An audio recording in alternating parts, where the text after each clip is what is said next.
Bonsoir à tous. Je vais essayer d'être bref, ce qui n'est pas évident du tout, parce que un quart d'heure, parler d'un sujet aussi vaste, ça ne va pas être évident. Passer à la suivante. J'ai bien aimé votre intervention en disant que le but de la soirée aussi, c'était de faire du bien. Donc, voilà déjà une première dia qui sert à ça. Toutes les questions que vous n'aurez pas eu le temps de me poser aujourd'hui, n'hésitez pas à me contacter à cette adresse. Donc, j'appartiens au service public de Wallonie, plus spécialement à ce qu'on appelle le SPOE, Agriculture, Ressources naturelles et Environnement, qui est une grosse entité du SPOE, ainsi d'ailleurs que mon collègue Xavier Dubois. Dia suivante. Je ne vais pas vous présenter l'organigramme, d'ailleurs, il n'est pas suffisamment visible ici. Retenez juste que cette grosse entité, donc la SPOE Agriculture, Ressources naturelles, Environnement, elle est structurée en 10 départements, dont notamment le département de l'agriculture. Il y a 4 directions basées à Namur et surtout 7 directions extérieures. Donc c'est le message que je veux vous faire passer. Dia suivante. Moi, je suis directeur ici à 15 km à Ciney, donc de la direction extérieure de Ciney. Il y a 7 directions basées en région wallonne, vous les avez ici à l'écran. Et alors, les zones géographiques de cette direction extérieure correspondent en fait à des arrondissements. Donc, la direction extérieure de Ciney est compétente tout simplement pour les arrondissements de Tinan, Philippeville et Marche-en-Famenne. Alors, c'est quoi notre job ?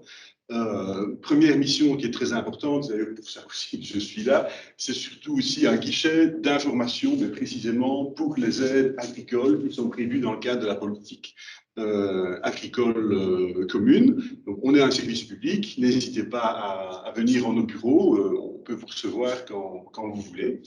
Une autre mission importante, je vais en parler aussi, c'est précisément l'identification des bénéficiaires de ces aides agricoles, donc notamment les nouveaux agriculteurs, les nouveaux horticulteurs.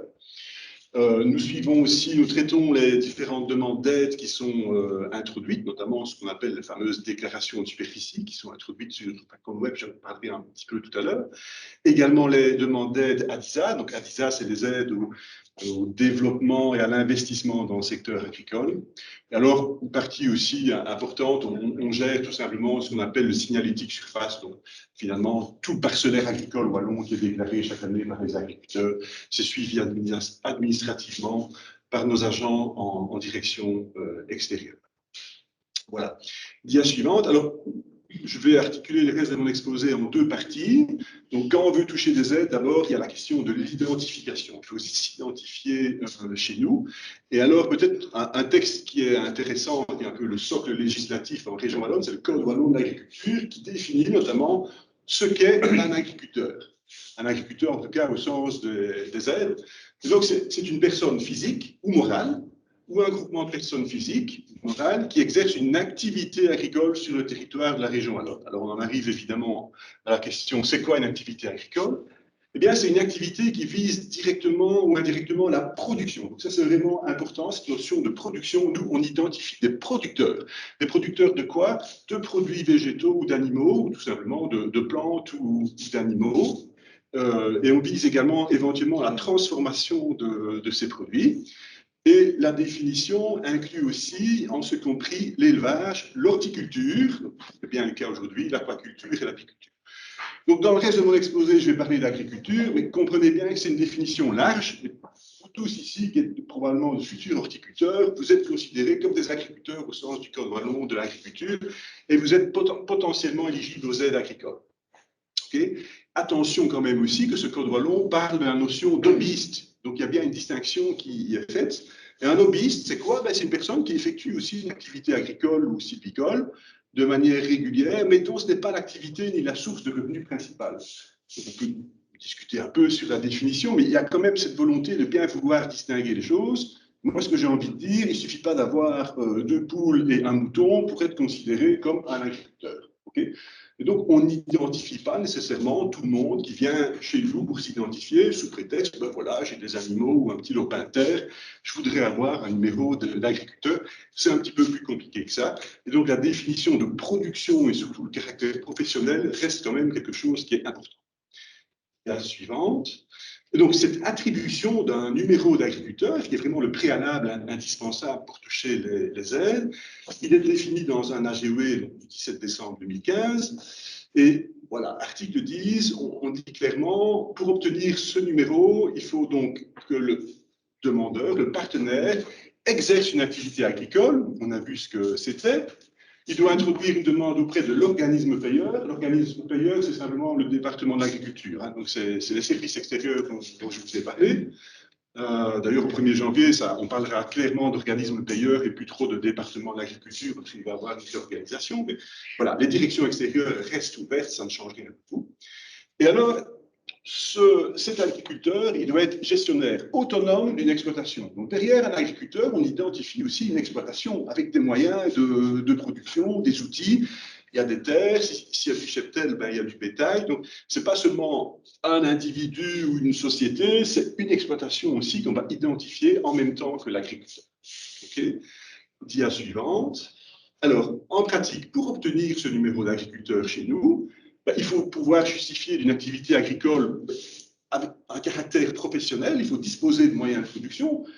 Vous entendant ici, je crois que la plupart de vous remplirez les conditions, parce que quand on est maraîcher, ben, on a les outils, on a la surface, on a le matériel, donc voilà, on ne parle pas de superficie minimale ici, on parle tout simplement, est-ce qu'il y a réellement une production effective qui va être réalisée. Puisqu'on est dans le caractère professionnel, il faut impérativement être identifié à la Banque Carrefour des entreprises avec des codes NAS adéquats. Et donc d'ailleurs, pour nous, c'est ce qu'on appelle la source identique. Pour vérifier si quelqu'un finalement est bien un professionnel, on va regarder comment il est identifié à la Banque Carrefour des entreprises. Et alors, petite remarque, il faut être, en tout cas pour les aides agricoles européennes, il faut répondre aussi à la définition d'agriculteur actif. Alors, je ne vais pas entrer dans les détails, mais en fait, tout le monde est quasiment agriculteur actif, sauf ceux en fait, qui exercent des activités liées à l'immobilier, au terrain de loisirs aussi. Là, quand on est dans ce domaine d'activité, ça peut être incompatible effectivement avec l'obtention d'aide agricole, donc ça peut être un facteur limitant. Voilà. Mais en général, ça ne concerne pas les gens qui font du maraîchage. Dia suivante. Donc, je voudrais insister aussi, parce qu'on a régulièrement, hein, quasi chaque semaine, moi j'ai quelqu'un au téléphone qui me dit « je voudrais obtenir un numéro d'agriculteur ». Première question que je pose, pourquoi est-ce que vous voulez un numéro d'agriculteur? Parfois, on a des réponses surprenantes. Première chose que je vais vous dire, ce n'est pas obligatoire. Hein. Pour exercer une activité agricole, ce qui est obligatoire, c'est d'être inscrit à la Banque Carrefour des entreprises. Okay. En pratique, je le concède, la plupart des professionnels ont un numéro d'agriculteur. Mais quand on est dans des activités qui sont plus à la marche, je dis non, ce n'est pas obligatoire d'avoir un numéro d'agriculteur. Donc, ce n'est pas une reconnaissance officielle du statut d'agriculteur, c'est simplement un numéro administratif. Ce n'est pas non plus un accès à la profession. Okay. Donc, ce n'est pas un droit absolu. Donc, on peut refuser la demande de numéro de producteur parce qu'on va considérer que vous ne remplissez pas les conditions. Et peut-être pour lancer la discussion après avec mon collègue, ce n'est pas non plus un sésame pour pouvoir construire, notamment en zone agricole. Il y a encore pas mal de communes qui envoient des demandeurs chez nous en disant « oh, vous avez introduit un permis, allez chercher un numéro d'agriculteur à Ciney ». Non. En général, quand ça commence comme ça, c'est assez mal parti. Donc voilà, ça ne sert pas à ça, un numéro d'agriculteur. Donc, dia suivante. C'est surtout et avant tout un numéro d'identification interne à notre département de l'agriculture et qui est indispensable, ça c'est vrai, pour demander les aides agricoles qui sont prévues à la PAC. Vous n'allez pas pouvoir faire votre déclaration de superficie sur Pacon Web sans ce numéro d'agriculteur. Et, accessoirement, il peut effectivement être communiqué ou utilisé par d'autres... dans le cadre d'autres démarches administratives, par exemple l'identification d'animaux à la SIA, une demande de permis dans une commune, une demande pour avoir une attestation de conformité d'infrastructure de stockage des effluents d'élevage, etc., etc. Et la finalité première, c'est d'abord les aides agricoles. Et bien entendu, c'est une donnée qui est protégée par le RGPD, on ne communique pas ça à tout le monde.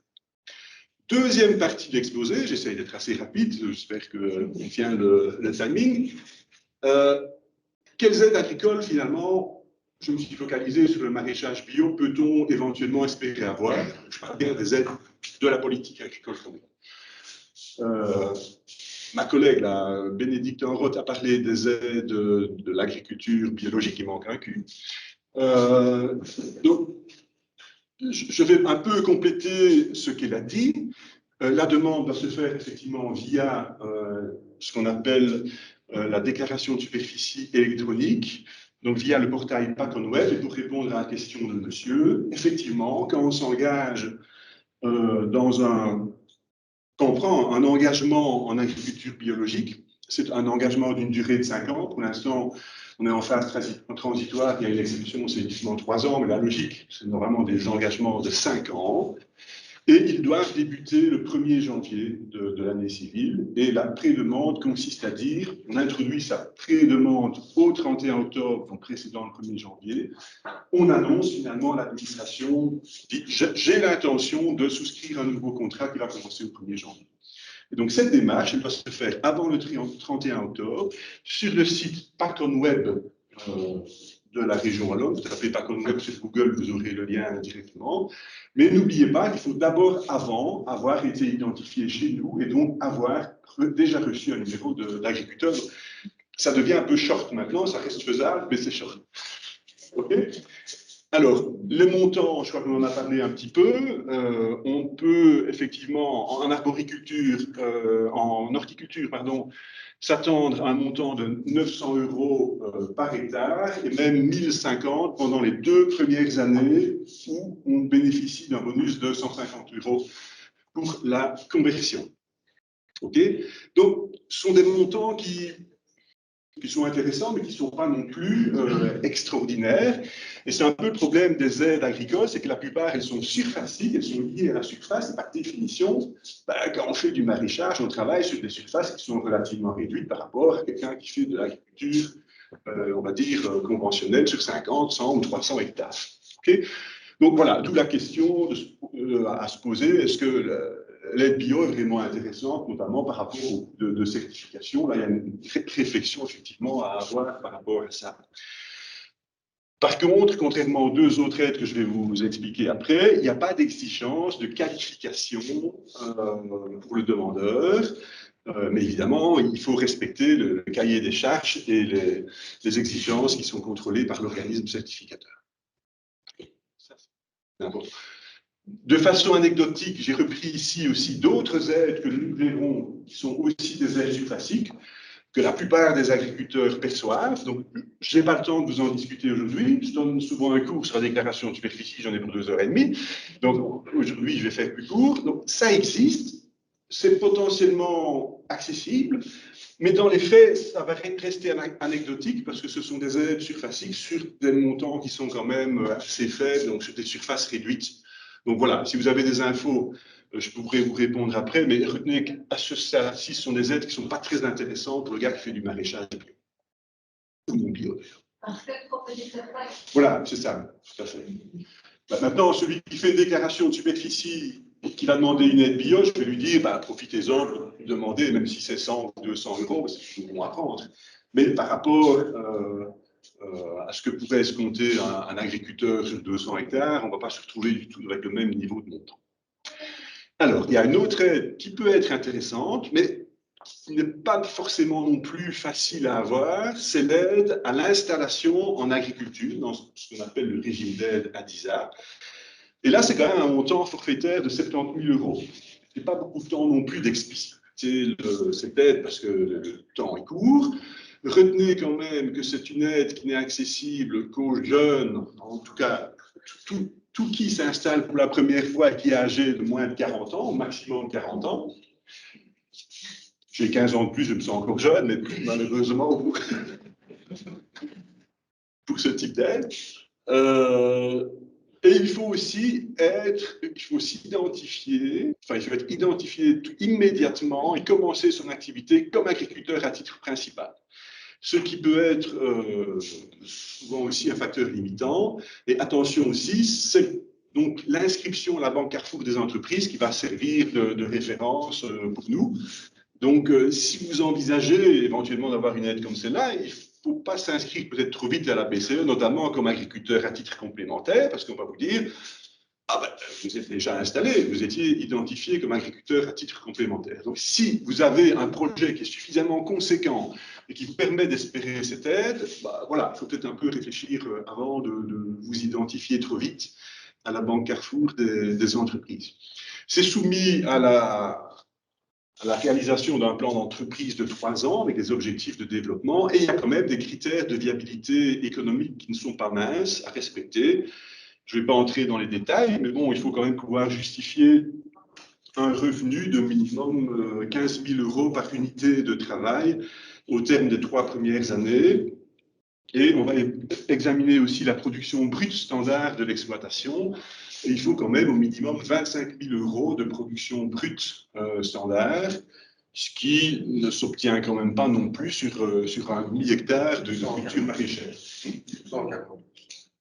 Pardon? 140. En 40 ou en tout ce que vous voulez, on est vite.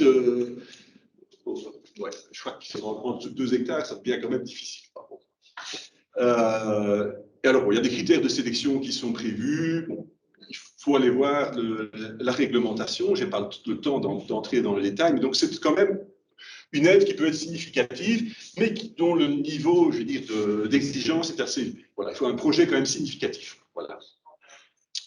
Alors, à côté de ça, je dis toujours, même si vous ne remplissez pas les conditions pour aller chercher l'aide à l'installation, peut-être justement parce que vous n'envisagez pas d'entamer une activité comme agriculteur à titre principal, à titre complémentaire, il y a aussi une autre aide qui est possible, ce sont les aides aux investissements en agriculture, aussi bien du mobilier que de l'immobilier. Donc, on va dire que le niveau d'exigence est un peu plus faible. Elle peut avoir un montant d'intervention qui est compris entre 10 et 40% de votre, pas de votre investissement, mais du coût maximum raisonnable par investissement. Exemple, un tracteur, il y a eux, on considérait que c'était maximum 90 000 €. Ben, si vous alliez chercher, même si vous achetiez un tracteur de 250 000, vos 25, vos 40% d'intervention allaient être plafonnés à ce coût maximum raisonnable. Okay, c'est possible pour des RC-Tri, pour n'importe quel matériel. Donc, c'est quelque chose qui est envisageable, qui est accessible aux agriculteurs à titre complémentaire. Il y a également des critères de viabilité économique à respecter. Ce que je n'ai pas dit non plus, ça peut être aussi parfois un facteur limitant. Il y a quand même des exigences de qualification, tout comme l'aide à l'installation, qui peut être problématique pour les gens qui n'ont pas au départ une formation de type agronomique, donc par exemple d'avoir suivi un enseignement agricole dans une école du type l'école d'agriculture de Sydney. Ceux qui n'ont pas cette formation sont obligés alors de suivre une formation para-agricole après et avoir 2 ans d'expérience complémentaire pour pouvoir aller chercher ces aides. Je peux entrer... je peux répondre à vos questions si vous avez des soucis par rapport à ça, mais sachez que ça existe. Une remarque importante aussi sur mes slides, il y a une nouvelle PAC qui est en discussion. Donc, toutes ces règles qui sont valables aujourd'hui, elles sont quand même susceptibles d'être revues. Peut-être pas fondamentalement, mais on va quand même avoir des nouvelles règles qui vont entrer en vigueur essentiellement à partir de début 2023. Donc le montant de l'aide à l'installation pourrait être revu. Les modalités d'accès aux aides à l'investissement vont peut-être être aussi revues. On ne parlera peut-être plus de calcul de viabilité. Voilà. Il y aura toujours des aides qui existeront, et donc il est important de se tenir au courant de cette nouvelle législation qui est en préparation. Où vous renseignez, eh bien, dans vos directions extérieures, donc si vous êtes ici dans le coin, ce sera sûrement chez nous, à Sydney ou éventuellement à Libramont si vous êtes un peu plus au sud. Et je vous conseille aussi d'aller voir sur le portail de l'agriculture wallonne, agriculture.wallonie.be, il y a quand même pas mal d'informations disponibles, notamment sur tous les régimes d'aide, dia suivante.